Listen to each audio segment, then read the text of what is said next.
The Blue Zones Project Petaluma is focused on improving the places and spaces in the community to help people make healthy choices and live long, healthy lives. Joining me now with more is the Executive Director of Blue Zones Project Petaluma, Nichole Warwick. Nichole, thanks for being here at Live in the Bay. Oh, thank you, Jessica. It's wonderful to be here with you. Yes, I'm so excited to talk about this because I think it's so fascinating. So first and foremost, explain what a blue zone is. Sure. A blue zone is an extraordinary area around the world. There's been 6 that have been identified so far.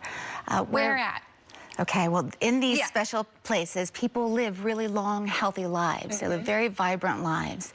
So the first 5, Okinawa, Japan, Sardinia, Italy, Icaria, Greece, Costa Rica, the Nichole Peninsula and Costa Rica, and actually here in California, the Loma Linda community here, and then most recently Singapore has been designated as one of the newest ones because of the innovations that they've been doing. Wow. Okay, so what does this mean that these areas have people that are living the longest, up until their 90s and 100s, and the most people in those areas are living to that age? So why?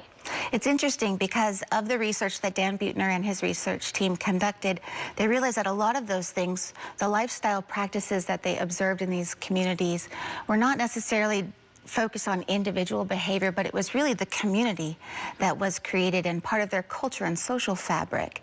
So, for example, in each of the communities, they had identified that there were 9 commonalities. We call these the Power 9. Now, individually, none of them are like rocket science, right? But it's the collective of all of them together that contribute to community health and well-being. Yeah. So thinking of us having a strong sense of purpose, naturally being able to downshift or de-stress throughout the day, moving naturally. Very few of the communities that were researched really had an active practice of going out and hitting the gym, but they just naturally moved a lot within their community. They had a strong sense of community belonging, and prioritize family first. And then, of course, the other things that we know will contribute to health and well-being, which revolve around eating healthy and having more whole-based plants and vegetables, fruits in our diet. Yeah, so fascinating. And so Blue Zones Project Petaluma, what are you guys specifically doing now in Petaluma? So within the Blue Zones community projects, we take those lifestyle practices that were observed in the original Blue Zones and apply them at scale within a community. So we are the 70th Blue Zones project in the United States now, and we're applying those Power 9 research principles at scale within the community. And we do it in a way where we're not just addressing individual, but the places where we spend most of our time when we're out in community, and then the policies that ensure that these lifestyle changes can exist beyond us. And so what does that mean exactly? I want to dive a little bit deeper and how are you guys changing the community and what are you implementing? Great question. One of the things that we observed within the original Blue Zones, like I had mentioned, was that these things that everyone did was really natural and part of their everyday living. And right now in our country, typically when people embark on health and well-being for themselves, it's usually individually focused, like their diet and their exercise routines. And that's very important because we know that change starts with us. But we also know that that change sometimes doesn't sustain long-term. We can fall flat when we don't have support from our community or our surroundings. So the work that we're doing in Blue Zones projects is to help make sure that those healthy choices are readily available and accessible throughout the community.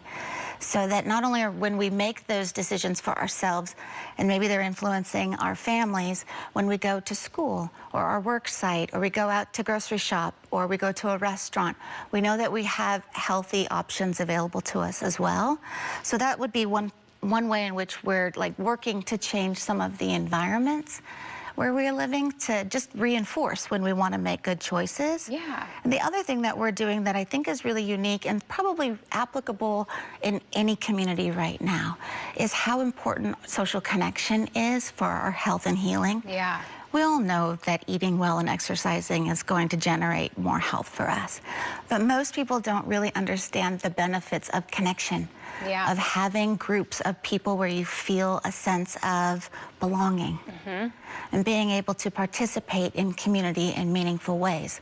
Those are all the parts of our health that maybe don't get lifted up in the same way that diet and exercise do, Right. but they are actually essential and important. Yeah. When I think about healing, we heal so far on our own, and the rest of the healing we do in community. And I think now post-COVID, that's something we all can lean into, is stepping further into community. Do you guys have events that you're doing for the community in this regard? We do. We have several ongoing events where we provide different opportunities for the community to gather and learn around the Power 9 principles. So, for example, we've had cooking demonstrations. We have movement moais, or a movement walking group, that meet regularly. We host workshops where we help people identify their sense of purpose and then figure out ways in which they can plug the gifts of their purposefulness into community in really meaningful ways. Yeah. We also partner with our local nonprofit organizations and the city to be able to collaborate with them and influence the projects that they're participating in. It's very much community-oriented. Yeah. This is a project in partnership with Petaluma, not necessarily like a project that's coming in for Petaluma. Okay. Everything happens in community. Yeah. And it's because of the community that we're actually even in Petaluma. Okay. So where can people get more information if they're interested? I could talk to you about this all day. Oh, I think that it is so fascinating. And I love that you guys are doing the work in the community to help people to just live healthier and longer. So where can people find more information if they're interested? Absolutely.